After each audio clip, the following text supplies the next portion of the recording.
નમસ્કાર મિત્રો, તાપી જિલ્લાની એકમાત્ર number 1 news channel Samaykranti news બુલેટિનમાં વિગતવાર સમાચાર નિહાળો. વ્યારા સુગર ખાતે સહકારિતા મંત્રી અને નાણાં મંત્રીની હાજરીમાં સમીક્ષા બેઠક યોજાઈ. તાપી જિલ્લાના વ્યારા ખાતે આવેલ સુગર ફેક્ટરીના હોલમાં રાજ્યના સહકારિતા મંત્રી જગદીશ વિશ્વકર્મા તેમજ નાણાં મંત્રી કનુ દેસાઈની હાજરીમાં સમીક્ષા બેઠક યોજાઈ હતી, જેમાં વિવિધ મુદ્દે ચર્ચા કરી માર્ગદર્શન આપવામાં આવ્યું હતું. જેમાં ખેડૂતોને સારા ભાવ મળે એ બાબતે પણ ચર્ચા કરવામાં આવી હતી, જે માહિતી ગુરુવારના રોજ 4 કલાકે મળી હતી. નિઝર તાલુકાના વાંકા 4 રસ્તા નજીક ટ્રક ચાલકે કન્ટેનરને પાછળથી ટક્કર મારતા એકને ઈજા પહોંચી. તાપી જિલ્લાના નિઝર તાલુકાના વાંકા 4 રસ્તા નજીક પૂર ઝડપે જઈ રહેલા ટ્રક ચાલકે ઉભેલા કન્ટેનરને ટક્કર મારતા કેબિનમાં ચડી રહેલા ડ્રાઈવર મનોહર પાટીલને ગંભીર ઈજા પહોંચી હતી. બનાવને લઈ તેમને તાત્કાલિક સારવાર અર્થે લઈ જવામાં આવ્યા હતા. જે અકસ્માતની ઘટના અંગે નિઝર પોલીસે અજાણ્યા ટ્રક ચાલક વિરુદ્ધ ગુનો દાખલ કરી કાર્યવાહી હાથ ધરી છે, જે માહિતી ગુરુવારના રોજ 5 કલાકે મળી હતી. નિઝર તાલુકાના કેટલાક લાભાર્થીઓને આવાસ યોજના હેઠળ મંજૂરી નહીં મળતા ટીડીઓને રજૂઆત. તાપી જિલ્લાના નિઝર તાલુકાના અલગ અલગ ગામના કેટલાક લાભાર્થીઓને ટીએસપી અંતર્ગત આવાસ યોજના હેઠળ અરજી કરવા છતાં મંજૂરી નહીં મળતા તાલુકા વિકાસ અધિકારીને રજૂઆત કરવામાં આવી હતી, જેમાં 31 જેટલા લાભાર્થીઓને મંજૂરી નહીં મળતા રજૂઆત કરવામાં આવી હતી, જેમાં લાભાર્થીઓ ઉપસ્થિત રહ્યા હતા, જે માહિતી 4 કલાકે મળી હતી. વાલોડ તાલુકાના નાલોઠા ગામની 62 વર્ષીય વૃદ્ધાએ દવા પી લેતા સારવાર અર્થે ખસેડાયા. તાપી જિલ્લાના વાલોડ તાલુકાના નાલોઠા ગામના 9 વર્ષના રહેતા મંજુબેન ચૌધરીએ અગમ્ય કારણસર ઘરે દવા પી લીધી હતી, જેની જાણ થતાં તાત્કાલિક વાલોડ પ્રાથમિક આરોગ્ય સેન્ટર ખાતે ખસેડવામાં આવ્યા હતા, જ્યાં પ્રાથમિક સારવાર આપ્યા બાદ વ્યારા જનરલ હોસ્પિટલમાં વધુ સારવાર માટે ખસેડવામાં આવ્યા હતા, જેની માહિતી 3 કલાકે મળી હતી. વ્યાર નગરપાલિકાના હોલમાં સાંસદ અને ધારાસભ્યોની હાજરીમાં બેઠક યોજાઈ.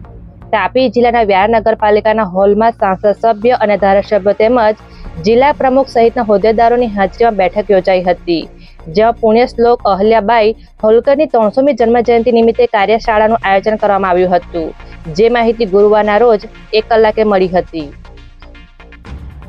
ઉચ્છલ પોલીસે નવાપુર રોડ નજીકથી એક ઈસમને વિદેશી દારૂ સાથે ઝડપી લીધો. તાપી જિલ્લાના ઉચ્છલ પોલીસ મથકના માણસો વાહન ચેકિંગમાં હતા એ દરમિયાન પોલીસ મથક સામે નવાપુર રોડ પરથી એક ઈસમને વિદેશી દારૂ સાથે ઝડપી લીધો હતો, જેમાં પોલીસે ઉચ્છલ તાલુકાના ધુપી ગામના પરેશ વસાવાને ઝડપી લઈ મુદ્દામાલ કબજે લઈ કાર્યવાહી હાથ ધરી હતી, જે માહિતી ગુરુવારના રોજ 2 કલાકે મળી હતી. વ્યારા તાલુકાના કાનપુરા નજીક આવેલ હોલમાં કલેક્ટરની હાજરીમાં કાર્યક્રમ યોજાયો. તાપી જિલ્લાના વ્યારા તાલુકાના કાનપુરા નજીક આવેલ હોટલના હોલમાં કલેક્ટર અને ICDS અધિકારીની હાજરીમાં કાર્યક્રમ યોજાયો હતો, જ્યાં મુખ્ય સેવિકા અને CDPOને અલગ અલગ મુદ્દે માર્ગદર્શન આપવામાં આવ્યું હતું, જેમાં સુરત અને તાપી જિલ્લાના કર્મચારીઓ ઉપસ્થિત રહ્યા હતા, જે માહિતી ગુરુવારના રોજ 3 કલાકે મળી હતી. તાપી જિલ્લાના અધિક કલેક્ટર દ્વારા જાહેરનામું પ્રસિદ્ધ કરવામાં આવ્યું.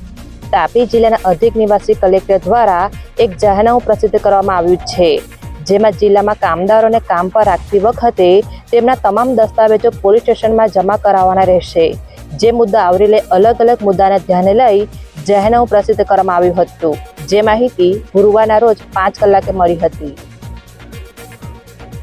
સોંગઢ પોલીસે નવા આરટીઓ ચેકપોસ્ટ નજીકથી વિદેશી દારૂ સાથે એકને ઝડપી લઈ એકને વોન્ટેડ જાહેર કર્યો. તાપી જિલ્લાના સોંગઢ પોલીસ મથકના માણસો વાહન ચેકિંગમાં હતા એ દરમિયાન નવા આરટીઓ ચેકપોસ્ટ નજીકથી જલગાંવના ભરત સાસનાનીને વિદેશી દારૂ સાથે ઝડપી લઈ મુદ્દામાલ કબજે લઈ પૂછપરછ કરતા વધુ એક સુરતના ઈસમ મુનાફ ઉર્ફે અભી પઠાણનું નામ બહાર આવતા તેને વોન્ટેડ જાહેર કરી કાર્યવાહી હાથ ધરી છે, જે માહિતી ગુરુવારના રોજ 4 કલાકે મળી હતી. સમયક્રાંતિ ન્યૂઝ ચેનલમાં તાપીના સમાચાર મેળવવા માટે ચેનલને યુટ્યુબમાં જઈ સબસ્ક્રાઇબ અવશ્ય કરી લેશો અને લિંક તમારા મિત્રોમાં શેર કરશો. આવતીકાલે ફરી મળીશું નવા સમાચારના અપડેટ સાથે. આભાર.